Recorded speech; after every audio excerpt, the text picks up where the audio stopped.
Bien, vamos a continuar con el temario. Esta vez corresponde a hombro. Lo primero que quiero es agradecer al doctor Luis Mundarain, porque gran parte de las fotografías que van a ver en esta clase corresponde a su autoría, y también por su colaboración con el material y organización de las láminas.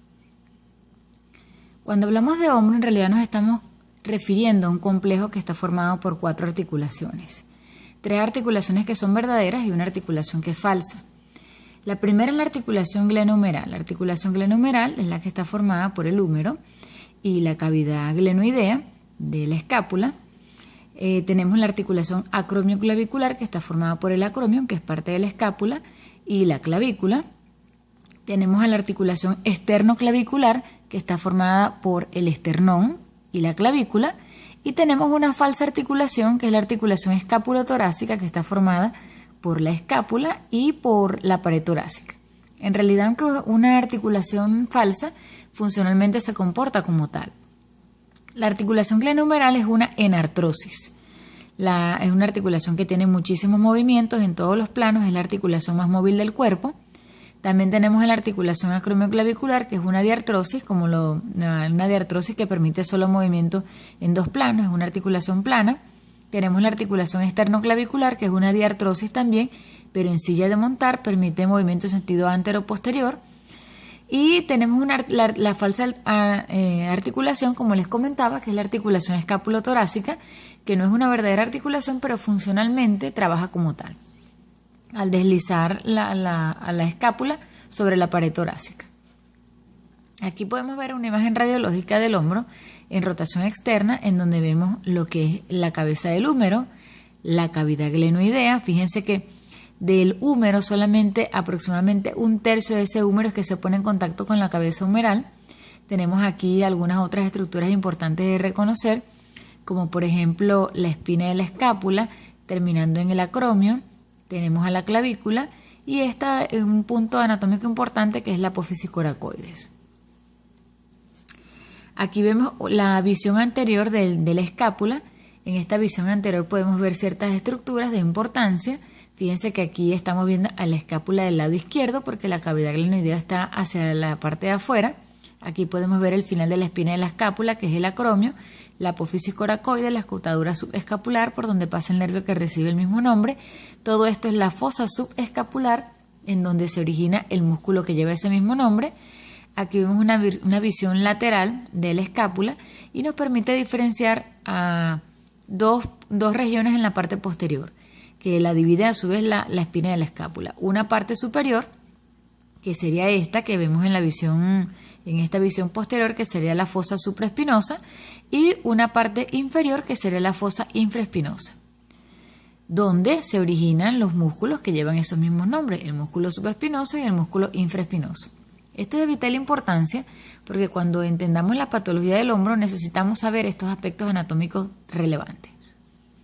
Un punto importante también es saber que, por ser el hombro una articulación muy móvil, se imagina que no tiene muchos impedimentos anatómicos desde el punto de vista óseo. Eso significa que necesita mucho más ligamentos para poder sostenerse. Aquí vemos una gran cantidad de ligamentos. Casi siempre yo no voy a ahondar en el nombre de los ligamentos, pero es muy fácil aprendérselo porque reciben el nombre desde donde origina hasta donde salen. Por ejemplo, coracoacromial y así sucesivamente. Un aspecto anatómico relevante es saber que estos ligamentos, muchos de ellos son intracapsulares. Y esto es importante porque son susceptibles a afectarse cuando se afecta también la articulación. Aquí vemos también, por ejemplo, un tendón que es muy importante, que es el tendón de la porción larga del bíceps. Fíjense que tiene su vaina tendinosa en relación con este ligamento, que está muy cercano a la cápsula del hombro, y esto hace muy susceptible que él también se afecte cuando hay algunos procesos que tienen que ver con la articulación o intraarticulares. Aquí vemos un detalle también importante, como lo es la cavidad glenoidea. Fíjense esta superficie nacarada cubierta que está cubriendo a esa superficie. Es para darle el movimiento a la articulación, porque recuerden que las articulaciones sinoviales están formadas de cartílago, tienen cartílago adentro. Y un aspecto importante para darle un poco más de movilidad es que este cartílago tiene este rodete. y ese rodete glenoideo le permite mucha mejor movilidad a esa cabeza del húmero sobre esa superficie. También tenemos aquí la articulación esternoclavicular, que como dijimos era una diartrosis en silla de montar. Fíjense que es una articulación que también tiene movimiento en sentido antero-posterior y ayuda a los movimientos del hombro. Contribuye con sus propios movimientos, que vamos a ver más adelante. Aquí vemos la articulación acromioclavicular, que está conformada por la clavícula y el acromio. Es una articulación muy importante porque es asiento frecuente de patologías degenerativas. Muchas veces el tipo de acromio que tiene una persona determina el riesgo que esta persona tiene de padecer alguna patología del hombro, como síndromes de pinzamiento, por ejemplo. Fíjense que anatómicamente esta articulación es el techo del hombro. Hacer el techo del hombro hace que el hombro sea muy susceptible a las estructuras que se encuentran en este espacio subacromial, como los tendones, las bursas, que a sufrir procesos si hay alguna alteración en ese acromio que está formando parte de la articulación acromioclavicular. Igual si la articulación se inflama, también puede tener repercusión en las estructuras que están por debajo. Aquí vemos otro detalle anatómico importante, como lo es el manguito rotador. Recuerden que el manguito rotador está conformado por 4 músculos, a saber, el supraespinoso, el infraespinoso, el redondo menor y el subescapular. Es muy importante conocer que el supraespinoso, como ya lo mencionábamos, nace de la fosa supraespinosa, y de esa fosa supraespinosa pasa por delante, por arriba de la articulación y se inserta en el troquíter, en la parte más superior del troquíter. Luego tenemos al infraespinoso, que nace en la fosa que lleva su nombre, infraespinosa, pasa también por encima de la articulación, por la parte superior de la articulación y se inserta en la porción media del troquíter. Y el redondo menor, que está naciendo en la parte lateral de la escápula, también pasa muy cerca del infraespinoso, justamente por debajo, y se inserta en la parte inferior o en el tercio inferior del troquíter. Eso quiere decir que ellos 3 van a formar una unidad y van a funcionar como un solo músculo, por eso se llama así el manguito rotador. Y el otro músculo que complementa, que mantiene anclada a esa articulación a su sitio, es el subescapular, que también forma parte del manguito rotador. Fíjense que nace en toda la fosa subescapular, pasa por delante, cruza al ligamento, al tendón de la porción larga del bíceps y se inserta en el troquín. Entonces ellos dos, entre el troquín y el troquíter, va a pasar una estructura que es la corredera bicipital, que va a dar origen o va a pasar por allí el tendón de la porción larga del bíceps. Como lo vemos aquí, ¿ven? Aquí está pasando el tendón de la porción larga, este es el troquín y aquí tenemos el troquíter. En el troquín llegando el subescapular y en el troquíter llegando los 3 músculos que comentamos anteriormente. Otro aspecto importante es la relación que tienen las diferentes bursas del hombro. Yo me voy a referir aquí por orden de importancia solamente a la bursa subacromial o subdeltoidea, porque es asiento frecuente de patología, sobre todo para ustedes que están en formación, los médicos que van a trabajar en atención primaria.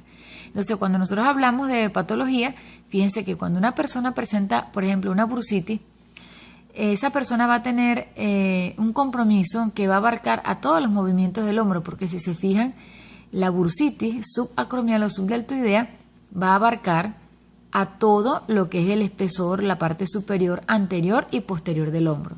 Eso quiere decir que una persona que tiene una bursitis va a tener dolor para todos los movimientos.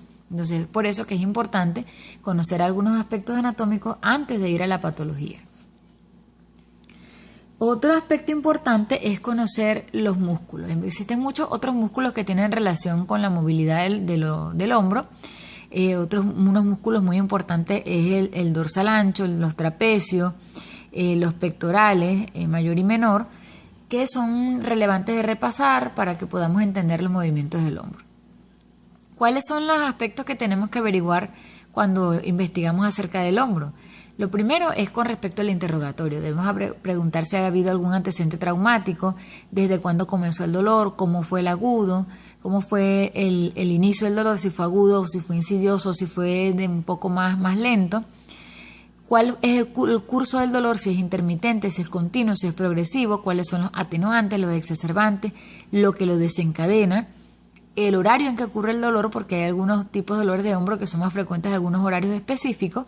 Si el individuo tiene limitación funcional, y esto es bien importante porque si el individuo tiene limitación funcional es un signo de alarma cuando una persona tiene una omalgia o dolor del hombro.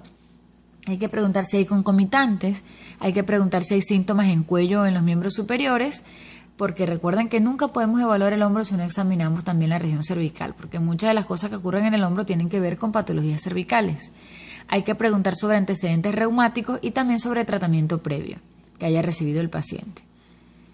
Cuando hacemos la inspección del hombro, tenemos que fijar los relieves anatómicos, tanto en la parte anterior y posterior, con el paciente desnudo en esa parte. Debemos de ver los relieves óseos, los relieves, no tanto, también además de óseos, los relieves musculares, evaluar cómo está la porción del trapecio, cómo está la musculatura en el cuello, cómo está la musculatura del deltoides, cómo está el dorsal ancho, cómo se ve la musculatura en la parte posterior y en la parte anterior. En la parte articular debemos de ver, en cuanto a la inspección, si hay simetría, si hay algún vicio de posición. Es normal que algunas personas tengan algún vicio de posición de algún hombro más elevado que el otro en relación a bolsos o carteras que utilizan. Hay que preguntar si ha habido cambios de coloración, cambios de temperatura en cuanto a la palpación. Hay que preguntar si ha habido dolor o si hay dolor cuando lo palpamos. Hay que palpar si hay crepitación en la articulación. Y en cuanto a la movilización, debemos evaluar los movimientos activos, pasivos y resistidos. Los movimientos activos son los que hace el paciente, los pasivos son los que hace el explorador y los resistidos son los que hace el paciente con la resistencia que nosotros le oponemos. Y no debemos dejar de examinar también el aspecto neurológico del hombro, y eso lo vamos a evaluar a través de la fuerza muscular del miembro superior, midiendo los reflejos osteotendinosos del miembro superior y la sensibilidad superficial y dolorosa.